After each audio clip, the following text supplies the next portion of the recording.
Hello guys, আপনাদের জন্য চলে আসছি সাড়া ভাঙা ব্লগ নিয়ে। তো দেখো আমাদের শুটিং স্পটে ফোন লাগো। আর তো আমাদের এটা হচ্ছে রিজুদা ক্যামেরাম্যান। আচ্ছা আজকে আমাদের এনার্জি নাই কাজ করার, তার জন্য মানে এনার্জি নেই। আর এখন ব্লগটা স্টার্ট করছি হচ্ছে 5টা বাজে। তো সকালে সকালের টাইমটা দেখাতে পারলাম না, তো ওটার জন্য বিশাল লজ্জিত। কিন্তু কিন্তু এখানকার একটা ভিউ দেখো, ভিউটা হচ্ছে সেই মানে ঘাস ফুল না কি বলে, এটা সাইডে অনেক আছে। আমার একটু ক্যামেরাটা প্রবলেম হয়েছে তো জলে পড়ে, তখন কিছু দেখাতে পারছি না। তো দেখো আমাদের এটা শুটিং স্পট, এখানে আমরা ভিডিও বানাই। আর চলে আসছি তোমাদের জন্য সারা ভাঙা ব্লগ নিয়ে। তো আমাদের একটা মডেল আছে, আজ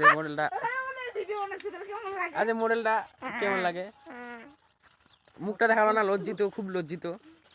আর আমাদের একটা সেটা ভাঙ্গা আমাদের হিরো, আর আজ আমাদের সেটা ভাঙ্গা অ্যাক্টার। কি দাদা বলেন, ভালো আছেন? আপনি কেন বিমল খাচ্ছেন? আমি বিমল খাই না দাদা, আমি রাশিয়ান খাই। আপনার মুখটাই বিমলের ইয়ার মতো লাগছে। আমি বিমল খাই না অবশ্য, আপনার মুখটাই বিমলের। না আমি বিমল খাই না, আমাকে গাইস আমাকে বলতে পারো বিমল খাই না আমি।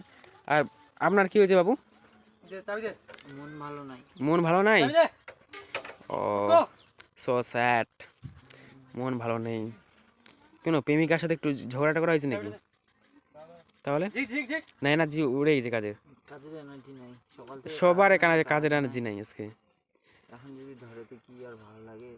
ওটাই তো, আমাদের বড় বড় দুটো অ্যাক্টার চলে গেছে বাড়িতে, ওদের একটু গ্যাঞ্জাম হয়ে গেছিলো, তার জন্য চলে গেছে, তার জন্য দেখাচ্ছি আমি।